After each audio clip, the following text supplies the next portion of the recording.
आंकड़े के अनुसार जो सेंट्रल गवर्नमेंट की यूनिवर्सिटी, सेंट्रल यूनिवर्सिटीज हैं, जैसे दिल्ली यूनिवर्सिटी है, तो जितनी भी सेंट्रल गवर्नमेंट की यूनिवर्सिटीज हैं उनमें शेड्यूल कास्ट की 64% सीटें खाली पड़ी हैं। 64%। शेड्यूल ट्राइब्स की 83% सीटें खाली पड़ी हैं। ओबीसी की 80% सीटें खाली पड़ी हैं। क्यों पड़ी हैं खाली? अगर ये जातीय मानसिकता नहीं है, ये भेदभाव नहीं है, ये अन्याय नहीं है, तो क्यों नहीं भरी जा रही? मोदी तो अपने आप को ओबीसी का वो कहता है मुखिया कि मैं तो ओबीसी का हूं। अरे ओबीसी का प्रधानमंत्री 12 साल से राज कर रहा है और ओबीसी की 80% सीटें खाली पड़ी हैं। क्यों नहीं भरी जाती ये सीटें? मतलब ये है कि कहने को ओबीसी बेशक कहे मोदी, लेकिन हकीकत में बनिया है। अब बनिया मींस सवर्ण समाज का हिस्सा है वो, इसलिए नहीं भरी गई सीटें, इसलिए सीटें खाली पड़ी हैं। और यही नहीं, जितने हैं प्रोफेसर उनका भी रेशो सुन लो। सेंट्रल यूनिवर्सिटीज में कितने कितने किस समाज के हैं? एससी समाज के मात्र 6.9%, 6.9% ही professor, associate professor, assistant professor, और शायद प्रोफेसर तो कोई होगा मुश्किल से।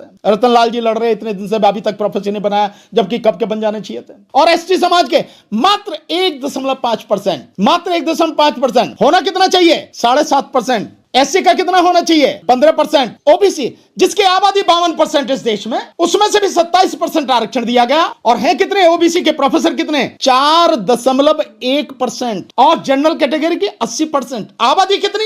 15%। और पोस्ट कितनी भरी हुई है?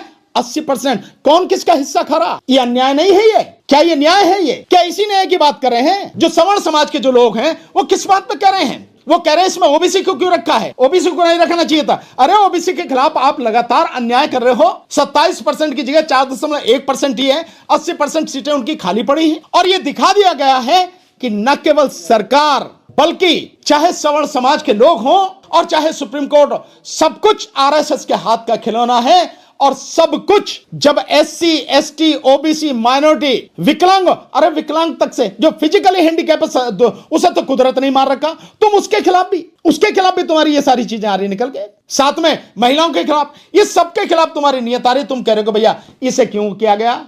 और सुप्रीम कोर्ट दे दिया ना, सुप्रीम कोर्ट ने दिखा दिया। जो टिप्पणी सुप्रीम कोर्ट कर रही है उससे सिद्ध हो गया कि किस तरह का जातिवादी ये सारा का सारा काम हो रहा है। अरे दलित को घोड़ी पे चढ़ने की जरूरत ना, घोड़ी पे क्या चढ़े, कार पे चढ़े यार। काय को जरूरत है घोड़ी पे चढ़ने की और कथा करने की? यादवों से कितने कहा कथा करो। कथा करने का मतलब यह है कि तुम अपने आप को मानते हो कि तुम हिंदू हो, जबकि तुम हिंदू नहीं हो, तुम शूद्र हो। और इस देश के शूद्र जो हैं वो हकीकत में बौद्ध परंपरा के लोग हैं। अबे तो तुम्हें अपनी मालूम नहीं है तुम्हारी परंपरा क्या है, तो इसमें किसी का क्या कसूर है? भैया जब जिस पे जूता फेंका उसे ना दिखाई दिया, जो उसके साथ में दो बैठे उन्हें ना दिखाई दिया, वो तो कार्रवाई कर सकते थे ना। क्योंकि जिसने जूता फेंका आप व्यक्तिगत रूप से माफ कर सकते थे सीजीआई गवाही साहब, लेकिन वो तो न्यायिक पालिका पर जूता फेंका गया था, उसके अनुसार तो आपको कार्रवाई करनी चाहिए थी। उस व्यक्ति पर नहीं करी कार्रवाई।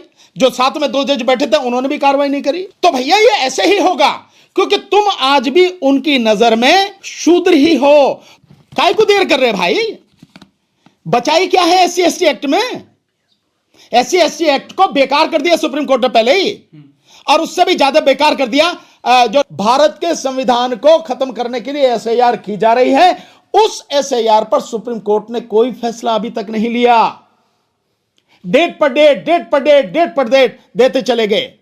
इतने सीनियर वरिष्ठ लोगों ने पिटीशन डाला, इतने सीनियर लोगों ने आर्गुमेंट किया, कोई इस पर फैसला नहीं है। बिहार के चुनाव हो गए, पूरे देश में अब एसआईआर शुरू हो गई।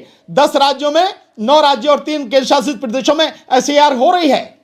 उत्तर प्रदेश में 2,89,00,000 वोटें काट दी गई। पूरे देश में 6.5 करोड़ वोटें काट दी गई, और आधे से ज्यादा देश अभी बाकी है। मैं कुछ नहीं कह रहा। तमिलनाडु ने भी पिटीशन डाल दी, मैं पश्चिम बंगाल से भी पिटीशन डल गई। एसआईआर पर कुछ नहीं करा, जिससे संविधान खत्म होना है, जिससे संविधान खत्म किया जाएगा, जिसके माध्यम से। लेकिन इस पे तुरंत, इस पे ये जो नियम बनाए हैं यूजीसी के, इन नियमों से जिन्हें पता नहीं देश अभी खत्म हो जाएगा, इसलिए सुप्रीम कोर्ट ने रोक लगाई। रोको भैया, नहीं तो सब खत्म हो जाएगा। बड़ी फुर्ती करी। तो क्या है ये? यही दिखाता है कि कितना जातिवादी मानसिकता इस देश में काम कर रही है, जजेस के दिमाग में भी। यह है इसका मतलब, ये जो स्टे किया गया है। और दूसरा, इससे एक बात सिद्ध हो जाती है कि जिस सवर्ण समाज के खिलाफ इसमें एक अक्षर भी नहीं है, केवल कल्पना के आधार पर जितना बड़ा यह सब कुछ खड़ा किया गया वितंडा, उस सवर्ण समाज ने यह सिद्ध कर दिया कि जब एससी को, एसटी को, ओबीसी को महिलाओं को, विकलांगों को और अपने ही समाज के जो वीकर सेक्शन के लोग हैं उनको अधिकार देने की बात आएगी या उनके हक में कोई भी बात आएगी तो ये सवर्ण समाज के लोग किसी हालत में उसको देने नहीं देंगे। और सवर्ण समाज समझते हो किसको बोलते हैं? सवर्ण समाज में है ब्राह्मण, क्षत्रिय या राजपूत और वैश्य यानी बनिए, और कायस्थ भी इसी में आ जा रहे हैं। ये है सवर्ण समाज के लोग, ये विरोध कर रहे हैं। जबकि इस देश में मैक्सिमम चीजें 90% से ज्यादा चीजें इन्हीं के हाथ में हैं। ये लगातार बढ़ रहे हैं और ये लगातार और बढ़ेंगे। हालांकि हल्ला ये मचाया जाएगा, इसके खिलाफ हम ये काम कर रहे हैं, इसके खिलाफ ये कानून ला रहे हैं कि ये नियम बनाएंगे और ये करेंगे वो करेंगे। सब ड्रामा सरकारों की तरफ से किया जाएगा, होगा कुछ नहीं। क्योंकि वही लोग, उसी गंदी मानसिकता के लोग बैठे हैं जो जाति और धर्म के नाम पर ये सारी गंदगी फैला रहे हैं, इसके लिए जिम्मेदार हैं। तो वो इसे कम नहीं करेंगे, किसी हालत में कम नहीं करेंगे। इसको अगर रोकना है तो आरएसएस जो है इसको रोकना पड़ेगा और भाजपा सरकार को उखाड़ के फेंकना पड़ेगा, न केवल सेंटर से बल्कि हर स्टेट से। यही काम बनेगा। एसआईआर को ठीक कराना पड़ेगा भैया। वो तो मैं पहले ही कह रहा हूं कि एसआईआर इतने दिन से पड़ा है और आपकी जब एसआईआर पे नहीं हो रहा तो एससी के जो केस पड़े हैं, एसटी के जो केस पड़े हैं, ओबीसी के, उनमें सुनेंगे।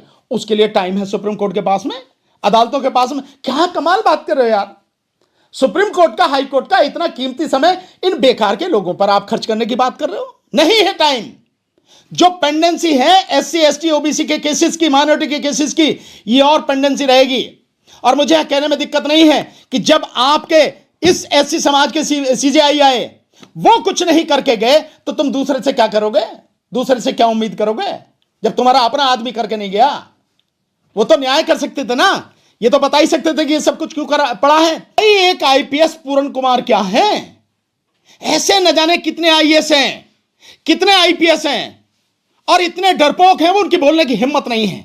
कितने ही अधिकारी हैं, कितने ही जज हैं, कितने ही कर्मचारी हैं, किसी की हिम्मत नहीं। ये अत्याचार लगातार हो रहा है और ये लगातार, अगर ये काम के होते तो समाज का हक उसे मिल गया होता। ये सारे के सारे निकम्मे और नकारा हैं। ये सारे के सारे केवल समाज का चेहरा बाकी है। ये सब कुछ उन्हीं के लिए काम कर रहे हैं। और ज्यादा पढ़ना हो तो बाबा साहब डॉक्टर अंबेडकर ने जब पूना पैक्ट लागू हुआ और उसके बाद 1937 में जो चुनाव हुआ, उसके बाद जो बाबा साहब ने कमेंट किया उसे पढ़ लो। और मान्यवर साहब काशीराम जी ने चमचा युग जो लिखा है, वो जागरूक है। उनसे सीखो, उनसे समझो, आप उनसे ये सारी चीजें सीखने की जरूरत है कि अपने हक के लिए कितना जागरूक रहने की जरूरत है, अपने हक के लिए कितना लड़ने की जरूरत है। सीखो उनसे। अगर तुम सीख नहीं सकते तो मैं क्या करा दे। बड़ी बात है, ये जो खोपड़ी है ना ऊपर की, इस खोपड़ी में जितनी गंदगी भरी है, इससे मानसिकता कैसी है, इससे बात होती। नीयत कैसी है, इससे काम होता है। जब ये नीयत ही खराब होगी तो चाहे कोलिज्म हो तो भी यही होगा। कोलिज्म कह तो दी, सारी बात तो कह दी मैंने समाज को। भाई मेरे, इस जाल में, झांसे में मत फंसना। केवल अगर इस देश में अपने हकों को बचाना है तो एक काम करो, इस एसआईआर के विरुद्ध इकट्ठे हो, इस इलेक्शन कमीशन के विरुद्ध इकट्ठे हो और जन आंदोलन बनाकर इकट्ठे होकर इस एसआईआर को ठीक करो। हर आदमी के वोट जुड़े, 18 साल से ऊपर का जो भी हो गया, और फेयर चुनाव हो, बैलेट पेपर से चुनाव हो, वोट चोरी रुके हर सूरत में। तभी आप इस देश में निष्पक्ष चुनाव जब कराने की स्थिति में हो जाओगे, तभी आप सरकार को उखाड़ के फेंक पाओगे और तभी आप इस देश के संविधान को बचा पाओगे। और इस सरकार के उखड़ने के बाद जब संविधान बच जाएगा तभी तुम बचोगे। तो ये जो यूजीसी है, ये कोई लड़ाई नहीं है, फालतू फंड की चीज है। ये फालतू फंड की चीज कह रहा हूं मैं, ये शब्द कह रहा हूं, ये फालतू फंड की चीज है, कुछ नहीं है। केवल आपको मूर्ख बनाया जा रहा है और मूर्ख बना के आपको सड़क पर पागल बनाया जा रहा। लड़ो आप, और आप बावड़ों की तरह सड़क पर आ रहे हो, इसका कोई मतलब नहीं है। दूसरी बात, अगर लड़ना ही है तो ईमानदारी से लड़ो, पूरी जान हथेली पर लेकर लड़ो। सरकार के खिलाफ को, मोदी को उखाड़ के फेंकेंगे तुझे 2029 में। भांड मीडिया, वो तुम गोदी मीडिया कहते हो उसको, मैं भांड मीडिया कहता हूं। भांड का क्या काम है? अपने मालिक के लिए ताली बजाना, यही तो काम है भांड का। और क्या काम है? वो वही कर रहे हैं, और क्या कर रहे हैं। तो साथियों, यूजीसी पर जो कुछ हुआ है उसकी सच्चाई यह है कि इस देश के लोगों को जबरदस्ती जो असली मुद्दे हैं, एसआईआर का मुद्दा जिससे करोड़ों वोट काटे जा रहे हैं, उससे हटाने के लिए, वोट चोरी से हटाने के लिए, इस देश के संविधान को खत्म करने के लिए जो प्रक्रिया सरकार कर रही है उसमें कहीं कोई बाधा ना आए, वो बहुत स्मूथली वहां तक पहुंच जाए जहां संविधान को खत्म कर सके, उसके लिए नए नए मुद्दे उठाए जा रहे हैं और देश की असली समस्याओं से ध्यान हटाया जा रहा, इसलिए सब कुछ किया गया और सब शामिल है, कोर्ट भी शामिल है, इसमें सरकार भी शामिल है और सवर्ण समाज तो शामिल है ही है, पर सवर्ण समाज में भी वो लोग शामिल हैं जो सवर्ण समाज में मनुवादी मानसिकता के लोग हैं। सवर्ण समाज में भी कई लोग बहुत अच्छे हैं, आप देखो कमेंट किस किस तरह की जो चीजें आ रही हैं, कितने अच्छी होंगे उस समाज से जो विशेषकर एससी, एसटी, ओबीसी और माइनॉरिटी, ये जो सब समाज है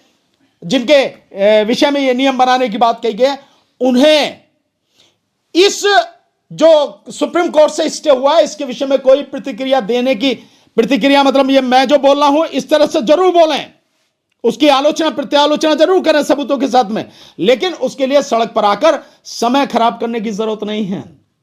सरकार यही चाहती है कि जो असली मुद्दे हैं उनसे आपका ध्यान हटे और आप बेकार की चीजों में अपनी शक्ति, अपना पैसा, अपना समय बर्बाद करते रहो।